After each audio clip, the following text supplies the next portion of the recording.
Is Sean Strickland the luckiest UFC champion in history, or did it all just come down to perfect timing? Let's get into it.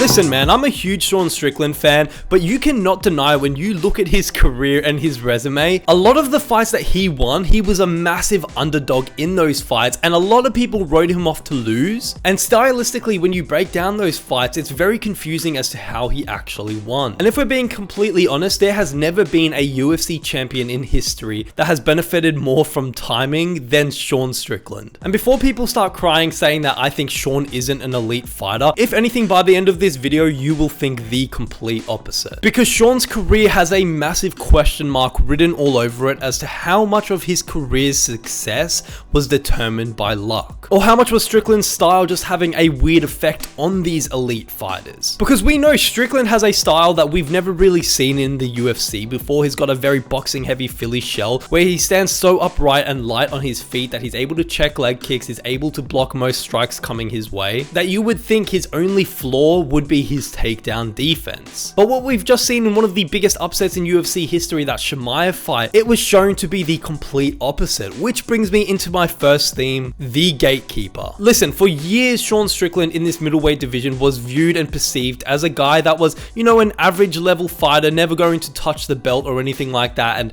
was always going to hover around that top 10 of the division. He was durable, a guy with a very awkward style, great defense, but nothing super exceptional. Basically what I'm saying is he didn't excel in one specific discipline of martial arts. It's not like he was a phenomenal wrestler, he's not a phenomenal striker, he hardly ever throws kicks unless it's that front teep or, you know, the odd leg kick. So ultimately he was just viewed as this division's gatekeeper. He would beat the up and coming prospects like your Nasruddin Imavov. He would go to a lot of split decisions, just kind of proving he was slightly better than these up and coming prospects, but not elite caliber like the top 5 of this division. A lot of the wins that he got just came from him outworking his opponent, you know, throwing more volume. That's what Sean is really known by, just a volume striker. You know, these Jack Hermanson, Uriah Hall wins, these were all good wins, but not great wins. Yet somehow now, at this point in his career, he is now a 2-time middleweight champion, and dare I say this might be controversial, but he could genuinely be considered in the GOAT conversation of this middleweight division. But honestly, the first title win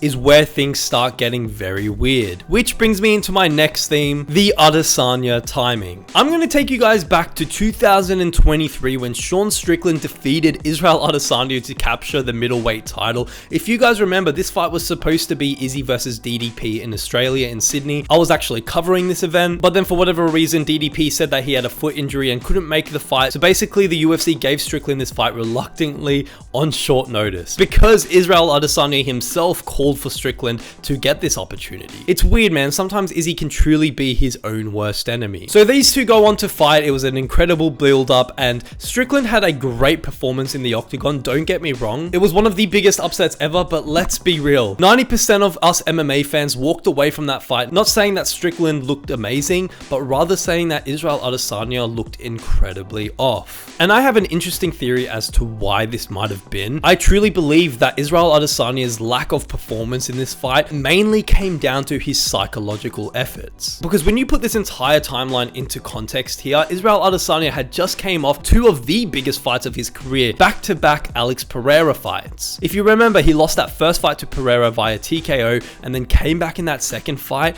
and knocked out Pereira cold. This was the biggest emotional roller coaster of his entire life. His entire career felt like it led to this moment. This guy that he had so much background history with, it was his biggest rivalry, not only in the UFC, but in his entire career. This Brazilian fighter had chased him all the way from glory kickboxing into the UFC, worked his way up, and ultimately was trying to take everything Izzy worked for. This was the greatest moment of Izzy's career, the most pressure he had ever faced, and then, like I said, comes off the biggest moment of his career, knocking out Alex Pereira in their second fight at MSG. There's no bigger venue, there's no bigger crowd, no bigger moment for Izzy, and then what's next for him? Sean Strickland in Australia. It's like, all the way up here and then all the way down here. Because if you remember at that time, Sean Strickland wasn't really a big name, you know, people knew who he was only really because he got knocked out by Alex Pereira. To the casual MMA fan base, Strickland wasn't this big name like he is today. He was known to the core MMA fan base as this great middleweight fighter, you know, that was this gatekeeper of the division, but nothing super special. And going back to Izzy, it felt like he completely emptied his gas tank both physically, mentally,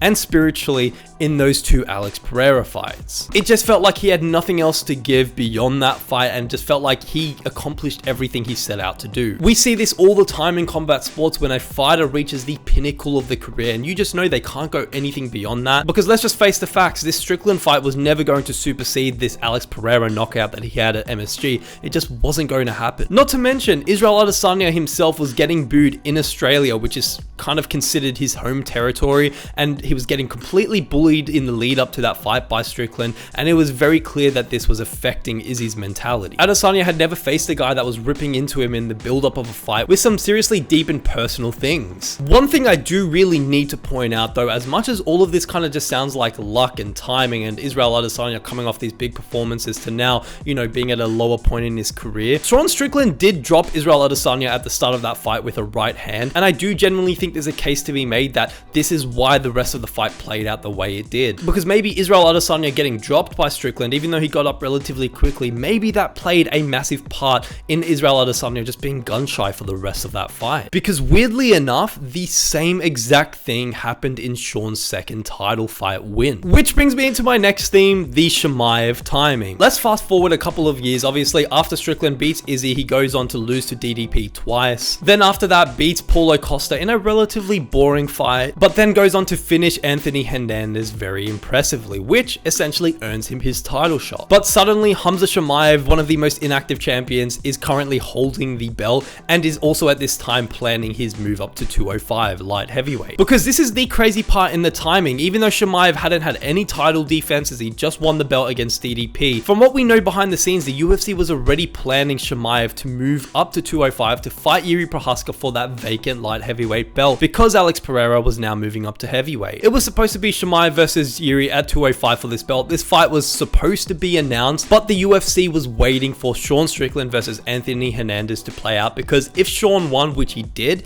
the UFC would not miss this opportunity to make one of the most heated matchups of all time. But it's clear at this point, Chimaev's attention and mindset was elsewhere. He was focused on this double belt status. He didn't care about a title defense. He was interested in that Strickland fight, but his body was already preparing for this move up to a higher weight class. Because the UFC at this point could justify giving Strickland a title shot because he beat Hernandez in impressive fashion and was riding this 2-fight win streak. And then obviously he goes out there, beats Hernandez, and boom, everything changes. The UFC's plans for Chimaev moving up just came crashing down, and this was the new option. And let me just say, man, this is where Sean Strickland got the easiest version of Khamzat Chimaev we've ever seen. Which brings me into my next theme, the worst version of Khamzat. Listen, man, I know that this might sound like serious cope, but I'm a fan of both Chimaev and Strickland. If anything, I wanted Strickland to win the belt because now we've actually got an active champion fighting the contenders in the division. But just hear me out for a second. Khamzat Chimaev at this point had already bulked up. We saw the photos from after that DDP fight. Chimaev was clearly no longer taking this weight class seriously,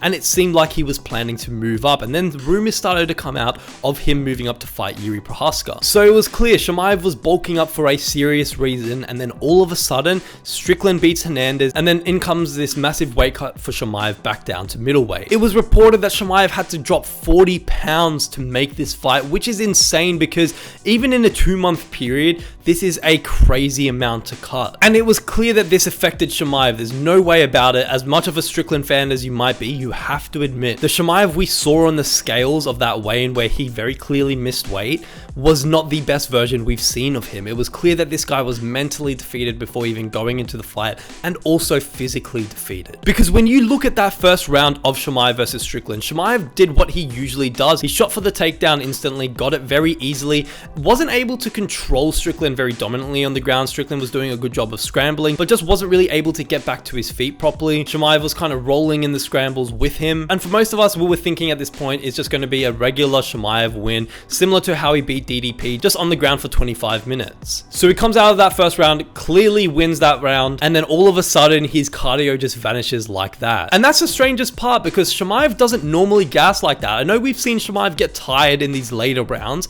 but this was round 2, man, after Chimaev just pretty much controlled him on the ground for that first round. It's not like Chimaev was unloading a bunch of shots to get Strickland out of there or chasing submissions that entire round. He was just rolling with the grappling, and we've seen Chimaev be able to do this for 5 rounds. So while Chimaev has gotten tired in those later rounds, it was never like this before, man. The only obvious variable here is the brutal weight cut. But maybe we are all looking at this backwards, which brings me into my next theme. What if Sean causes this? With all this being said, there's one thing I do need to mention here. We all keep saying that Israel Adesanya looked off, Khamzat Chimaev just looked off, but what if it's actually Sean Strickland's style that is just bringing out the worst in his opponents? Because like I said, he cracked Israel Adesanya very early on in their fight, and after that, Izzy just looked gun shy and hesitant to let his hands go. And then same thing in this Khamzat Chimaev fight early on in that round 2. A lot of people miss this, but MMA Guru pointed it out very clearly that Strickland cracked Chimaev early on in that round 2 with a right hand, similar thing that he did with Izzy. Nice jab by Khamzat, good right hand by Sean.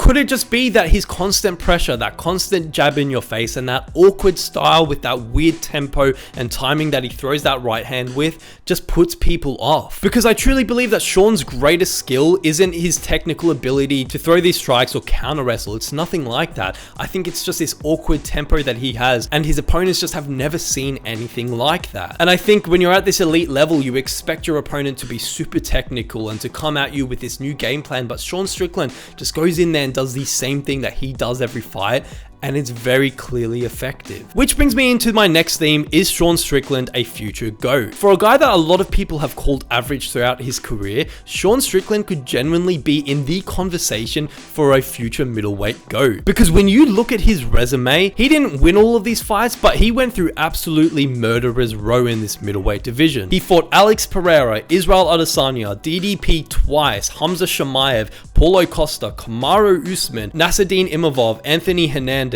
Name me a better resume from a middleweight fighter that is currently active on the roster, and I'll wait, man. There just isn't. And unlike most champions that we've seen in this division, Sean Strickland fought all of these guys during their primes. Like I said, he didn't beat all of them, but the ones that he did beat genuinely put him in that contention for GOAT status. Especially if he goes now on this crazy title defense run, I would not be hesitant to claim him as the middleweight GOAT, which feels incredibly crazy for me to even say. Like, if you told me this, you know, prior to 2023, I would have spat my water out, even though I'm not drinking anything right now. So is all of this luck, or is it just great timing? What's the difference, man? I truly believe that Sean Strickland is really good. He's elite caliber, but I just think a lot of his wins and these performances that he's looked incredible in, time definitely has played a factor in this. Like I said, he got Izzy coming off 2 of the biggest moments of his career, clearly no longer the same guy, and then got Chimaev with these extremely specific circumstances of a brutal weight cut. But at the same time, luck didn't build this incredible resume he has, but I do think Strickland just got perfect timing throughout his career, especially with him getting these 2 title shots, of one not really deserving it against Israel Adesanya, but the champion calling him out, and then again here against Chimaev. Strickland didn't really deserve this title shot as much as someone like Nasruddin Imavov did, but it just made sense at the time. But eventually, man, if all of these great things keep happening around this one guy, can you really even consider that luck anymore? Maybe that's just the Sean Strickland effect. But those are my thoughts, man. Let me know what you guys think. Make sure you guys do drop a like on this video, and make sure to subscribe as well, man. Thank you guys so much for watching, and I'll see you in the next one.